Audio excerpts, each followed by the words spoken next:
সবাইকে ICT corner YouTube চ্যানেলের পক্ষ থেকে স্বাগতম জানাচ্ছি। সম্মানিত শিক্ষক মণ্ডলী, আপনারা অনেকেই আমার ইউটিউব চ্যানেলের বিভিন্ন ভিডিওর কমেন্ট বক্সে প্রশ্ন করেছিলেন বা জানতে চেয়েছিলেন যে স্যার কিভাবে এই অ্যাসাইনমেন্টের মূল্যায়ন শীটটি আমরা পূরণ করব। তো আপনাদের অনুরোধের প্রেক্ষিতে আমি আপনাদের জন্য একটি ভিডিও তৈরি করেছি। আমার মনে হয় এই ভিডিওটি আপনারা শুরু থেকে শেষ পর্যন্ত অত্যন্ত মনোযোগ সহকারে দেখলে আপনি নিজেও আপনার প্রতিষ্ঠানের 2021 সালের এসএসসি পরীক্ষার্থীদের অ্যাসাইনমেন্টের মূল্যায়ন শীট এক্সেলে পূরণ করে আপনি সংরক্ষণ করতে পারবেন। তো চলুন আমি কিভাবে এই অ্যাসাইনমেন্ট মূল্যায়ন শীটটি তৈরি করেছি বা পূরণ করেছি সে বিষয় নিয়ে কথা বলি। তো অ্যাসাইনমেন্ট মূল্যায়ন শীট পূরণের পূর্বে আপনাদেরকে অ্যাসাইনমেন্ট মূল্যায়নের যে শীট এটি তৈরি জানতে হবে।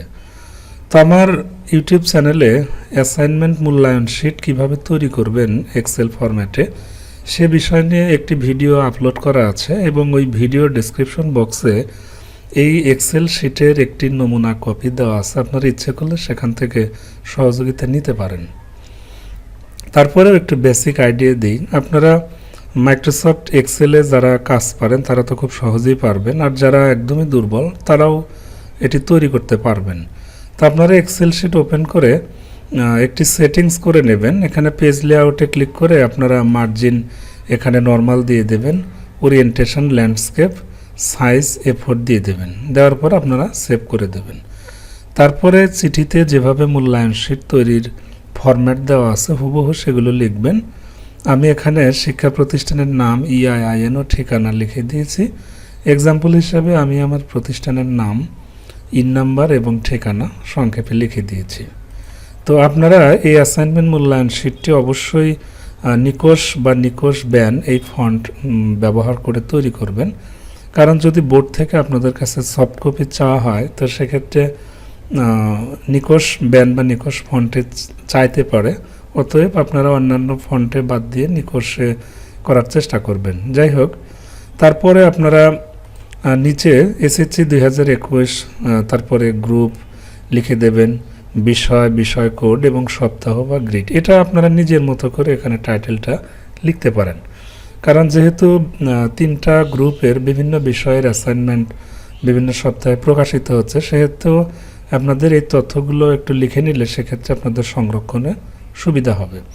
আর এই যে ছকটি আছে এটি হুবহু বোর্ড থেকে বা মাধ্যমিক উচ্চশিক্ষা অধিদপ্তর থেকে যেভাবে ইনস্ট্রাকশন দেওয়া আছে আমি সেভাবেই করার চেষ্টা করেছি।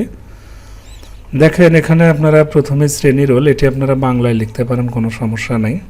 তারপরে শিক্ষার্থীর নাম লিখে দেবেন, রেজি নাম্বার লিখবেন। শিক্ষার্থীর নাম এবং রেজি নম্বর এ দুটো ইংরেজিতে লেখাই উত্তম। আপনারা যদি কেউ মনে করেন বাংলায় লিখতে পারেন, তবে আমি আপনাদেরকে পরামর্শ দেব আপনারা অবশ্যই এই দুটো ঘর ইংরেজিতে লিখবেন। তারপরে আপনারা অ্যাসাইনমেন্টের শিরোনাম এবং নম্বর দেবেন। শিক্ষার্থীরা এই অ্যাসাইনমেন্টটি জীববিজ্ঞানের এই অ্যাসাইনমেন্টটি কত তারিখে গ্রহণ করেছে এই ডেটটা আপনারা এখানে লিখে দেবেন। আর কত তারিখে আপনারা শিক্ষার্থীদের নিকট থেকে এটি জমা নিয়েছেন সেই তারিখটা এখানে লিখে দেবেন। তারপর এখানে রুব্রিক্স অনুযায়ী এখানে স্কোর আপনারা দেবেন যে এই শিক্ষার্থী সে জীববিজ্ঞানের এই 1 নম্বর অ্যাসাইনমেন্টে সে কোনটাতে কত নম্বর পেয়েছে, মোট কত পেয়েছে এবং সে কি কমেন্টস পেয়েছে, অতি উত্তম, উত্তম, অগ্রগতি প্রয়োজন নাকি ভালো, এটা আপনারা লিখে দেবেন। এখন এখানে একটা বিষয় জানার আছে, সেটা হলো যে স্যার এই ঘরে আমরা কিভাবে লিখব। এখন আপনারা যদি আপনাদের কাছে যদি শিক্ষার্থীদের ফর্ম পূরণের একটি কপি হার্ড কপি থেকে থাকে সেক্ষেত্রে হার্ড কপি দেখে আপনারা এখানে লিখতে পারবেন।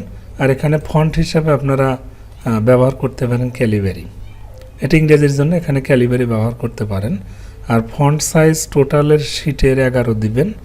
আর শিক্ষার্থীর নাম আর রেজির ঘরে আপনারা 10 ফন্ট দিতে পারেন, কারণ ফন্ট সাইজ কমায় দিলে এটা সহজে বড় নামও কিন্তু সহজে এখানে এঁটে যাবে। তো আরেকটি বিষয় আপনাদের বলি, সেটি হচ্ছে আপনারা দেখে দেখেও লিখতে পারেন। এছাড়া আপনাদের যদি সেই ফর্ম ফিল আপের যে সফট কপি PDF ভার্সন সেটা যদি থাকে সেক্ষেত্রেও কিন্তু আপনারা জাস্ট এরকম কপি করে আপনারা পেস্ট করে দিয়ে তৈরি করতে পারেন। ধরেন আমি শিক্ষার্থীর নাম লিখব, সেক্ষেত্রে আমি জাস্ট এখানে দেখেন পেস্ট করে দিলাম এটা হয়ে যাবে। দেখেন আমাকে কিন্তু এই নামটা লিখতে হলো না, তো আমি এই রেজি নম্বরটা আবার কীভাবে লিখবো, আমি সেই সফট কপিতে যাব, এখানে ডাবল ক্লিক করলে সিলেক্ট হয়ে যাবে, তারপর ওকে প্রেস করব, কপি করে দিব, তারপর এখানে আমি পেস্ট করে দিয়ে দেব। তো এটা আসলে খুবই সিম্পল, আপনারা কিন্তু এভাবে এটি করতে পারবেন। যদি সফট কপি এরকম থাকে ফর্ম ফিল আপের, সেক্ষেত্রে আপনাদের সকল শিক্ষার্থীর নাম এন্ট্রি করতে সর্বোচ্চ 1 ঘন্টা বা তারও কম সময় লাগতে পারে। আর যদি আপনারা একটা এরকম হার্ড কপি দেখে লিখেন, সেক্ষেত্রে সময় লাগবে। অনেকেই হয়তো সফট কপি সংরক্ষণে রাখেন না, তো তাদেরকে কি করতে হবে, যেটা আপনাকে সেই হার্ড কপি দেখে একজন কল দিবে আর আপনি এটা লিখে ফেলবেন। যাই হোক, এটা গেল শিক্ষার্থীর নাম এবং রেজি নম্বর লেখার বিষয়। তারপরে আপনারা অ্যাসাইনমেন্টের শিরোনাম এবং নম্বর কিভাবে পূরণ করবেন। দেখেন আমি এখানে ক্লিক করি, এখানে ক্লিক করলে উপরে আপনারা লক্ষ্য করুন যে টোটাল শিরোনাম কিন্তু এখানে আছে এবং নম্বর এখানে কমা দিয়ে কিন্তু অ্যাসাইনমেন্টের আমি নম্বরও দিয়েছি। এখন যেহেতু এখানে আমি A4 সাইজে নিয়েছি, যার জন্য এখানে কিছুটা হাইট রয়েছে, তো আপনারা যদি এটা পেপার সাইজ লিগ্যাল করে দেন, সেক্ষেত্রে কিন্তু পুরোটা আসবে, অথবা ফন্ট সাইজ কমায় দিবেন এবং ঘরগুলো এরকম করে কিন্তু কম বেশি আপনারা করতে পারেন, কোনো সমস্যা নেই। দেখেন আমি এটা বড় করে দিচ্ছি, দেখেন এখানে কিন্তু টোটালি শো করছে। তো আপনারা কিন্তু এভাবেও দেখেন, আমি যদি প্রিন্ট প্রিভিউ দিয়ে এখানে চলে আসে, তবে ফন্ট সাইজ কমায় দেবেন, না হলে এক পৃষ্ঠায় কিন্তু এটা আটবে না। তো এখানে এই যে অ্যাসাইনমেন্টের শিরোনাম এবং নম্বর এভাবে কীভাবে লিখবেন, তা আমি মাউসির এই যে 5ম সপ্তাহের যে অ্যাসাইনমেন্টটি দিয়েছে সেটা থেকে আপনাদেরকে একটা এক্সাম্পল হিসেবে দেখাচ্ছি।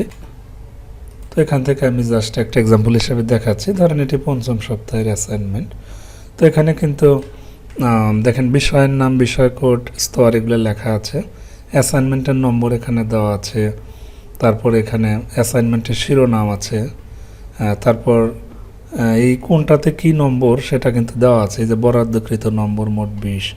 কিভাবে আপনারা নম্বর দেবেন, নম্বরের ব্যাপ্তি এখানে লেখা আছে। দেখেন যদি 16 থেকে 20 পায় অতি উত্তম, 14 থেকে 15 উত্তম, 10 থেকে 13 মার্কস পেলে ভালো, আর 0 থেকে 9 পেলে অগ্রগতি প্রয়োজন। তো এছাড়া আরও দেখেন এখানে স্তর দেওয়া আছে, এখানে পারদর্শিতার মাত্রা দেওয়া আছে। যেমন এখানে নির্দেশক, তাদেরকে লিখতে হবে 1 2 3 4 5, ক খ গ ঘ আপনি যদি মনে করেন, তো এভাবে 5টি মনে করতে পারেন। যে যদি সর্বোচ্চ লিখে তাহলে 4, কিছুটা ঘাটতি থাকলে 3, এইভাবে আপনারা স্কোরটা এখানে দেখে নেবেন। তো টোটাল এখানে 20 মার্ক, তো তার উপর বেস করে এটা আমি তৈরি করেছি। তো আপনারা এইটা একবার লিখে এখানে ডট ডট দিয়ে দিলেও কিন্তু হয়ে যাবে, অথবা এটা কপি করে এখানে পেস্ট করে দিলেও হয়ে যাবে। আর গ্রহণের এবং জমার তারিখ একটা লিখে বাকিগুলো কপি পেস্ট করে দেবেন। আর এই যে প্রাপ্ত স্কোর রুব্রিক্স অনুযায়ী, দেখেন এখানে ধরেন একজন শিক্ষার্থী কতে সে 4-এর মধ্যে 4 পেয়েছে, আপনি এখানে 4 দিবেন। তো যে যত নম্বর যে সিরিয়ালে পাবে সেইভাবে ধারাবাহিকভাবে লিখবেন, তারপর আপনারা মোট নম্বর লিখবেন। এখন নম্বর 19, আমরা কিন্তু এখানে দেখেছি যে তার নম্বরের যে ভ্যারিয়েশন, এখানে যদি 16 থেকে 20 পায় তাহলে কিন্তু সে অতি উত্তম, তাহলে সে 19 পেয়েছে তাহলে সে অতি উত্তম। এখানে মন্তব্যর ঘরে সেই অতি উত্তম কিনা উত্তম এগুলো আপনারা এই নম্বর অনুযায়ী এখানে লিখে দেবেন। তো নম্বর লেখার বিষয়টা এটা আপনারা ইংরেজিতে লিখবেন, কারণ এটি বোর্ড থেকে এন্ট্রির নির্দেশনাও আসতে পারে। আর এছাড়া শিক্ষার্থীর যে তথ্যগুলো সেগুলো ইংরেজিতে লেখাই ভালো, যেমন নাম, রেজি নাম্বার, তার প্রাপ্ত নম্বর, টোটাল নম্বর, তো এইগুলো আপনারা ইংরেজিতে লিখবেন। এখন ইংরেজিতে লিখতে গিয়ে আপনারা একটা সমস্যা পড়তে পারেন, সেটা হলো যেহেতু এটা আমরা নিকোষ ফন্টে সিলেক্ট করে নিয়েছিলাম টোটাল ফর্মটি, সেজন্য আপনি যখন ইংরেজিতে লিখবেন দেখবেন যে অটোমেটিক্যালি বাংলা হয়ে যাবে। তো এই সমস্যা থেকে রেহাই পাওয়ার জন্য আপনারা পুরো ঘরটা সিলেক্ট করে নেবেন। সিলেক্ট করে নিয়ে এখানে ফন্টটা নিকোষ না দিয়ে ক্যালিবারি বা অন্য কোনো ফন্ট আপনারা এখানে সিলেক্ট করে দিয়ে সেভ করে দেবেন। তাহলে পরবর্তীতে লিখলে দেখবেন যে আপনার ইংরেজি শো করবে। আর এই যে নম্বরের আগে 0 এই দেওয়ার প্রবণতা কি, আপনি যদি ধরেন একজন শিক্ষার্থী টোটাল নম্বর এখানে ধরেন 5 পেয়েছে বা 9 পেয়েছে, তো আপনি যাই দেন না কেন, মানে 2 সংখ্যা আপনাকে করে দিতে হবে। এটা আসলে দেওয়া উচিত আমি মনে করি, কারণ নম্বরের আগে পরে কোনো কিছু বসালে সেটা কিন্তু চেঞ্জ হবে। তো এই জন্য আপনারা অবশ্যই 2 সংখ্যার নম্বর দিয়ে দেবেন। তো 2 সংখ্যার নম্বর দেওয়ার কৌশল হলো, ধরেন আমি এখানে লিখে দিচ্ছি, এই ঘরে আমি একজন শিক্ষার্থীর নম্বর দিচ্ছি, ধরেন 0-4।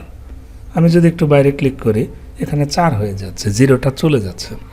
তো এই সমস্যাটা দূর করার জন্য আমাদের যে কাজটি করতে হবে সেটা হলো, আপনি যে ঘরে 2 সংখ্যার লিখবেন সেই ঘরগুলো আপনাকে এইভাবে সিলেক্ট করে নিতে হবে।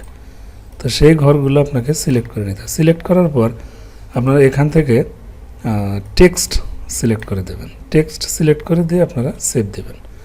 এখন যদি আমি এখানে 03 লিখি, দেখেন এখানে কিন্তু 03 থাকছে। তো এইভাবে আমি যদি এখানে 02 লিখি, সামনে কিন্তু 2টা থেকে যাচ্ছে। তো এইভাবে আপনারা এটা লিখবেন। তো আমি এক্সাম্পল হিসেবে আমি 4 জন শিক্ষার্থীর তথ্য এখানে আমি করে দেখিয়েছি আপনাদেরকে পূরণ করে। আপনারা বাকি শিক্ষার্থীদের তথ্য গ্রুপ ওয়াইজ আপনারা এইভাবেই পূরণ করবেন। তো আমি পূরণ করার পরে এটা আপনারা প্রিন্ট করবেন কিভাবে। প্রিন্ট করার জন্য আপনাদেরকে Ctrl+P চাপতে হবে। চাপলে এরকম ইন্টারফেস আপনারা পেয়ে যাবেন। দেখেন এখানে কিন্তু পুরো এক পৃষ্ঠায় মোটামুটি 26 জন বা 27 জন এরকম শিক্ষার্থীর তথ্য আপনারা এখানে রাখতে পারবেন। তো তারপরে আপনারা এটা প্রিন্ট করে নিয়ে নেবেন।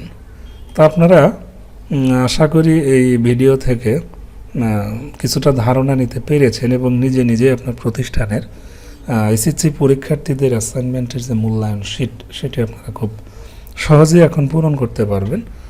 তো ভিডিওটি দেখার জন্য সবাইকে ধন্যবাদ জানাচ্ছি।